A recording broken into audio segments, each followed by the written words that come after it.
Bienvenue dans notre émission Coffre aux idées. Nous voilà à la leçon 8. Chaque jour, Dieu a besoin de nous. Nous avons tous un potentiel. Potentiel qui est appelé à être développé.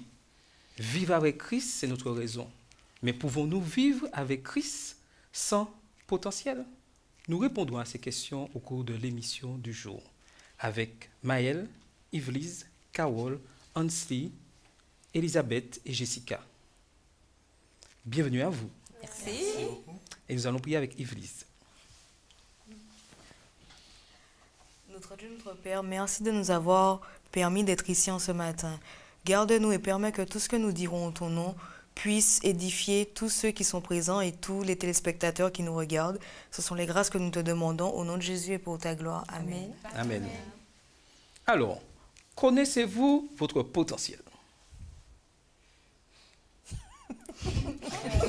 Ouais, voilà.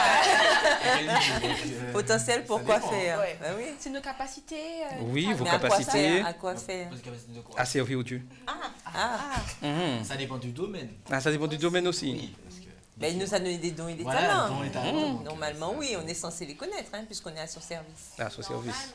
Donc, oui, c'est le normalement. Pourquoi tu précises normalement, Jessica? Pourquoi normalement, Pourquoi Jessica? normalement? Nous sommes aussi appelés à les découvrir, peut-être. Voilà, Ah oui. Ah bon. Tu es Mais sûr que est-ce c'est que ça vous que tu voulais dire? connaissez votre potentiel? Est-ce que vous connaissez vos talents? Est-ce que vous connaissez ce que vous pouvez faire pour Dieu? Oui, mais je pense qu'on n'a jamais fini de découvrir. Voilà. Mhm. Et que Dieu, enfin, même si on se connaît, parce que bon, on peut s'estimer et ne pas pouvoir faire, et Dieu fait en sorte qu'il duplique nos capacités pour que nous puissions agir pour sa gloire. Donc, même si on se dit qu'on connaît, mais je pense que Dieu peut faire du miracle, hein, vraiment au-delà. Il fait, pardon. De Il nos fait. espérances. De nos espérances. C'est vrai. Alors, Dieu nous a tous choisis avec nos défauts et nos qualités, n'est-ce pas? Tout à fait. Nous sommes tous appelés à le servir. Il n'a pas fait, je dirais, de discrimination. Nous sommes tous appelés à le servir. Que nous soyons de grands intellectuels, bac plus 5 et plus, ou moins intellectuels, Dieu se sert de tout le monde et a besoin de tout le monde. Ma question, est-ce que nous sommes prêts à servir ensemble pour la cause de Dieu? Oui, c'est ce qu'on est appelé à faire d'ailleurs. Ouais, on est appelé à tous être réunis pour être plus forts. Mhm. On ne peut pas travailler tout seul, hein, je pense. On ne peut pas s'estimer pouvoir faire toute la mission tout seul. Hein. Même si Dieu nous donne les capacités d'eux, mais on a besoin d'Yvelise, c'est ça? Yvelise, de sa capacité, c'est l'Emmanuel. Moi, je suis plutôt intellectuelle. Nos deux talents peuvent fusionner pour la même cause. Donc, il y a des choses que je ne peux pas faire. Il faut être conscient qu'on a des limites. Hein. Alors, ma On a question. vu l'exemple Oui. même avec Jésus. Jésus même, lorsqu'il était sur terre, pensez-vous qu'il n'aurait pas pu faire ça seul? Non, mais Ben, lui, il s'est c'était ma question. entouré. Il C'était s'est ma question. entouré de disciples pour pouvoir accomplir la mission. Jésus Donc, c'est pouvait-il fonctionner tout seul? ça. Mais bien sûr. Oui, largement, je dis. Est-ce que Jésus a fonctionné tout Non, seul? pas du tout. Vous êtes sûr? Oui. Bien sûr. Alors, lisons-le dans Luc 5, les versets 6 à 8. Luc 5, les versets 6 à 8.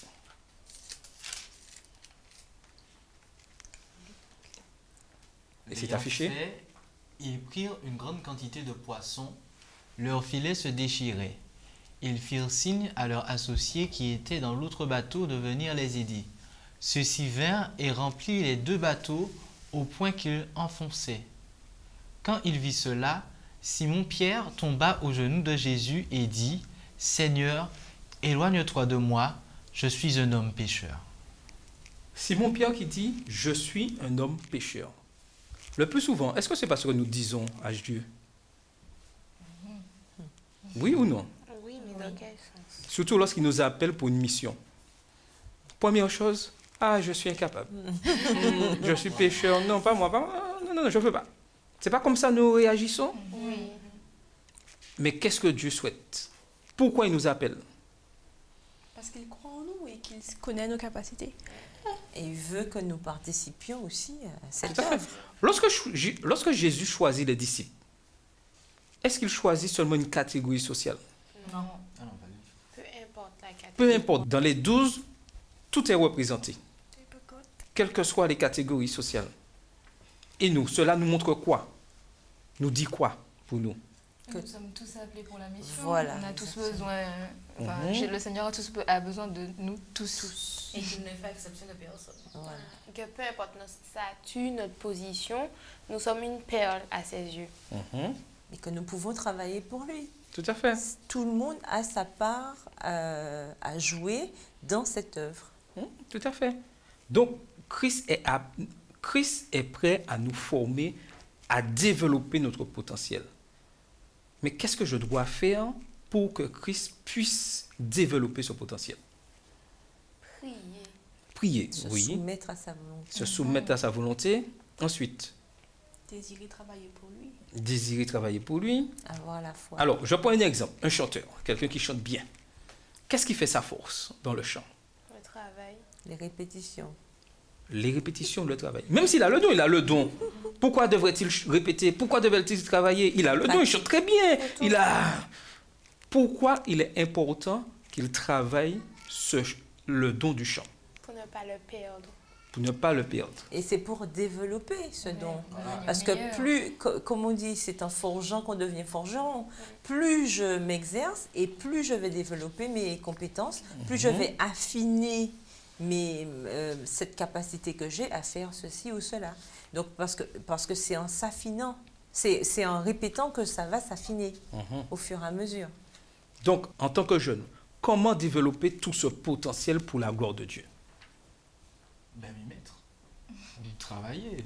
C'est tout ce qu'il nous faut faire. Ne pas rester au même point. Se dire que bon, c'est ça que je sais faire. Je m'arrête à ça. Je ne fais pas plus que ce que j'ai appris, je dirais, à faire. Et puis, on se pose sous nos lauriers.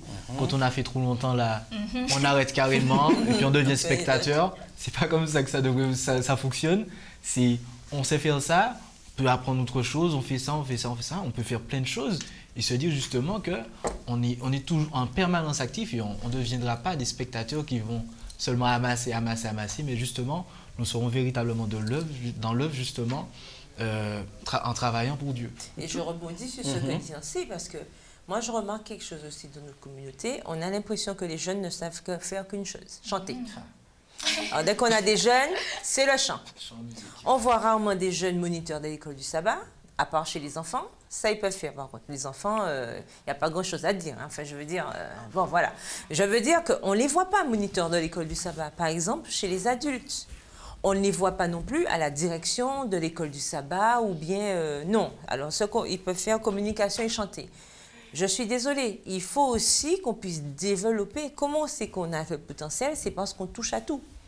On est, par exemple, cette année, je vais être à l'école du sabbat. L'autre année, peut-être, je vais m'essayer aux activités laïques. On ne sait jamais. C'est comme ça qu'on apprend à voir si j'ai telle ou telle affinité par-ci, par-là. Et il ne faut pas cantonner les gens à une chose.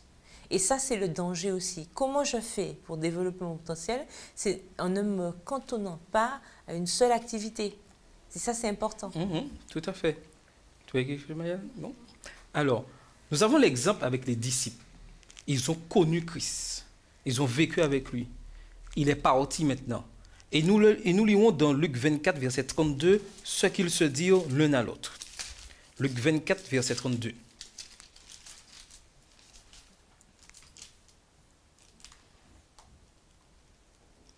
Luc 24, verset 32. Et ils se dirent l'un à l'autre.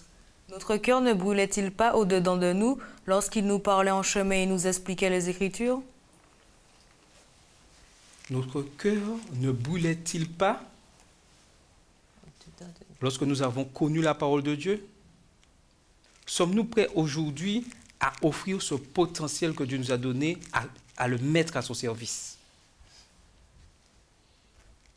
Moi, le verset m'interpelle quand même parce que ça nous dit que notre cœur ne brûlait-il pas. Ça veut dire qu'en nous, il y avait justement cette chaleur, ce feu qui nous donne envie justement parce que je ne dirais pas quand il fait chaud, on court, mais quand il y a quelque chose qui brûle, on se retire. Je ne dirais pas qu'on s'éloigne du feu, mais justement, on est actif. On a cette flamme en nous qui nous pousse à faire les choses. Quand Jésus montrait, Jésus est là, Jésus nous montre comment faire? Eh bien, on y va. Il faut qu'on y aille. Il ne faut pas qu'on reste sur nos lauriers. Avons-nous fait cette expérience de vivre avec Christ? Découvrons ce qui se passe dans Matthieu 8, les versets 23 à 27. Matthieu 8, 23 à 27. Il monta dans le bateau et ses disciples le suivirent. Alors survint sur la mer une tempête si forte que le bateau était recouvert par les vagues. Et lui, il dormait. Les disciples vinrent le réveiller en disant « Seigneur, sauve-nous, nous sommes perdus. » Il leur dit « Pourquoi êtes-vous si peureux, gens de peu de foi ?» Alors il se leva, rabroua les vents et la mer, et un grand calme se fit. Étonnés, ils se disaient « Quelle sorte d'homme est-il, celui-ci, que même les vents et la mer lui obéissent ?» Qu'est-ce que nous voyons dans ce texte-là, dans ce passage? Nous avons tendance, en tant qu'humains et en tant que pécheurs, on va dire, de paniquer à la moindre occasion, c'est-à-dire à la moindre épreuve, moindre situation, nous paniquons. Et comme on voit, Dieu est là. Si nous savons que Dieu est toujours présent dans notre esprit, dans notre cœur, nous ne devons pas paniquer. Mais justement, notre réflexe est de paniquer. Et nous devons travailler justement sur nous afin de ne pas paniquer. Tout à fait. Il faut que ce manque de confiance disparaisse. Puisque si on dit qu'on a la foi, il faut vivre la foi. Et vivre la foi, c'est croire en des choses qu'on n'a pas encore vues. Et c'est ça toute la difficulté. Parce que nous, on aime bien être comme saint Thomas, quoi. Tant que je n'ai pas vu, je ne crois pas. Voilà. Alors que la foi, justement, c'est pas ça. La foi, c'est quand je crois, même ce qui n'a pas encore été réalisé. Donc, comme je sais que Dieu est dans ma vie, normalement, je dois dormir tranquille. Mais comprenons la situation. On est dans une barque. On voit que la mer est agitée et que le bateau va tomber et le gars là, il est là. Et il ne fait rien, il dort. Mais vous imaginez, Dieu dort, Jésus dort et on voit qu'on est au bout de tomber, de la faillite et que il dort paisiblement. Mais qu'est-ce que tu fais? Réveille-toi, agis, fais quelque chose, demande à Dieu de se calmer. Je ne sais pas, fais quelque chose. Oui, mais... Et pourtant... Justement, rien. mais c'est là que la foi intervient. La foi intervient quand on se pose la question, mais tiens, la mer est déchaînée, pourquoi il dort? C'est là que la foi intervient. Mais s'ils dorment, ils n'ont pas vu, voilà, ils n'ont pas vu le côté inverse de la chose. Pourquoi ne pas se demander, mais c'est bizarre, hein? On est en danger, mais il dort. Ça peut vouloir dire que rien ne va nous arriver. Et c'est ça le problème. On sait que Dieu était désintéressé et qu'il vit sa petite vie tranquille. Non, mais justement, voilà la question. C'est ça qu'on a tendance à penser, en fait. Mais voilà la question. Lorsque je suis réellement connecté à Christ, est-ce que ce genre de pensée me vient à l'esprit? Mais justement, non. Parce que Jésus le dit dans le verset. Enfin, oui, moi je Homme de dis peu de ça. foi. Attends. Anseli, puis après Elisabeth. Ne perds pas le fil de ta pensée. Alors, Anseli, dis-nous oui. Pourquoi? Jésus lui-même le dit, homme de peu de foi. Mais je suis en train de dormir, mais vous n'avez pas la foi. C'est vrai qu'il y a une tempête. Oui, Jésus, on peut peut-être penser que Jésus ne savait. Mais Jésus, quand il est en train de dormir, il sait très bien que les autres sont en danger. Dieu sait qu'on est en danger. Mais si on a la foi, on va toujours s'en sortir. Les dangers, ils viendront et puis ils partiront. Ça, il faut qu'on garde ça en tête. Ok. Elisabeth, oui. Moi, je pense que on aura beau dire, quand les dangers arrivent, il faut qu'on ait la foi. Oui, on a la foi, mais c'est le réflexe, c'est-à-dire que je suis en danger, j'appelle le Seigneur et il dort. J'ai peur qu'il m'arrive quelque chose parce que le danger est en face de moi, je suis seule. Je fais quoi? Je panique. Elisabeth, en fait, je remarque qu'à chaque fois, on dit « mais non, mais nous sommes humains, donc c'est normal, ce sont les réflexes ». Mais en fait, il faut dire franchement que il faut évoluer, oui, comme tu dis. Et nous avons un manque de confiance en Dieu. Point, c'est tout. C'est une question. Chaque fois, on va dire, ouais, non, mais on a des réflexes, nous sommes humains. Non, je pense qu'on a... Oui, je rebondis à ma phrase. Hein. Mais quand tu dis qu'on parfois on se sent seul, qu'on est face au danger, dans le cas là, on s'est senti seul, mais dans le fait, Dieu était quand même présent. Une force que tu ne vois pas, je suis désolée, une force que tu ne vois pas, tu es en danger, tu sais que Dieu est là, mais tu es seul, Mais c'est le concrètement. mais qui pose problème, justement, Voilà, c'est Elisabeth. ça. C'est ce qu'on est en train de dire. Et c'est ça l'évolution avec Dieu. On parlait du repos la semaine dernière, et là, on avance encore vers cette idée, vivre en Christ. Mais c'est ça, c'est arriver, et c'est tout là notre défi. Arriver au point, vous avez tous peut-être entendu l'histoire de cet enfant à qui le père demande de sauter. Saute et je vais te rattraper. Il est en danger, il y a le feu dans l'immeuble et tout. Son père lui dit de sauter, je vais te rattraper. Mais l'enfant, il saute. Il saute puisqu'il sait que son papa va le rattraper. Ben c'est ça, en fait, que Dieu nous demande. C'est pas facile. Mais le problème, voilà. Est-ce que, alors, il y a le feu, on me dit de sauter, tu vois qu'il n'y a pas de matelas, il n'y a rien. Et puis, les deux petits bras de papa sont là. Oui, mais je vais y aller parce que j'ai foi en Mais Dieu. surtout parce que tu es au pied du mur, c'est-à-dire que soit tu meurs, donc au pire. Soit tu meurs. sauter, bon, pourquoi pas essayer Non, mais la meilleure des justement, alternatives. c'est là la foi, c'est savoir que Dieu, de toute façon, même si je suis au plus fort de la tempête, mais ça, c'est pas un truc, c'est pas automatique. Ça se travaille. C'est quelque chose qui se développe. Et c'est pour ça que Dieu insiste pour qu'on ait une relation avec lui.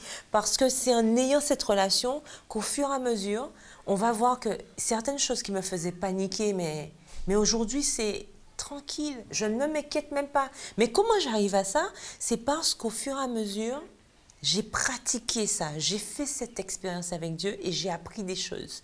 Ce que je vivais, par exemple, si j'ai 20 ans, j'ai appris à connaître Dieu. Ce que je vivais il y a 1 an, si ça arrive dans 10 ans, il ne faut pas que j'ai les mêmes réactions. Voilà. Parce qu'avec Dieu, j'ai évolué. Et il faut que j'arrête aussi. Oui, la chair est faible, l'esprit bien disposé. Ah, mais j'aurai toujours peur parce que c'est l'instinct. Non, justement parce que nos expériences avec Dieu nous permettent au fur et à mesure de comprendre qu'effectivement, même quand je ne vois pas, Dieu est là. Mais ça, c'est une conviction qui naît au bout d'une certaine expérience personnelle. Non, mais Ça ne peut pas se faire par transfusion sanguine. ce que tu dis, c'est l'expérience personnelle. Mais en tant que jeune, des fois, nous avons très peu d'expérience personnelle. Je ne suis pas trop jeune. Comment rester connecté à Christ? Mais en fait, il ne faut pas oublier que il y a beaucoup de dangers invisibles qui nous environnent. C'est-à-dire C'est-à-dire que... Je sais plus qu'est-ce que je... Non, mais il faut expliquer danger invisible quand même.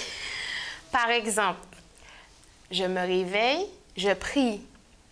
Je demande à Dieu de bénir ma journée, de me protéger. Je ne sais pas, je prends la voiture, elle ne démarre pas.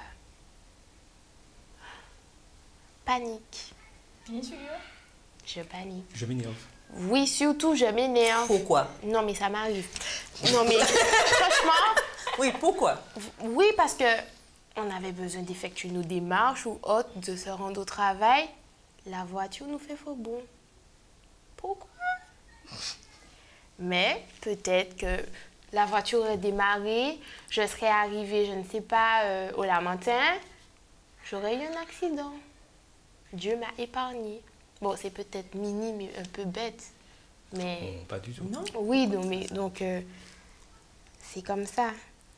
C'est bien parce que ça veut dire que tu vois de l'autre côté de la barrière. Voilà. Dieu m'a certainement protégé de quelque Mais chose. il faut aussi avoir un recul, justement, pour dire Tout ça. à fait. Eh ben voilà, Par exemple, il y a On vient de 1 an, j'aurais pu, je ne sais pas, jamais passer, penser à Dieu. ouais. J'aurais pu dire, bon, ouais, ça s'est passé, je m'énerve, je me mets dans tous mes états. Et en fait, peut-être actuellement, je réagis de façon différente. Ouais, c'est Je une dis, bon Seigneur, c'est arrivé, mais aide-moi à trouver une solution. Voilà.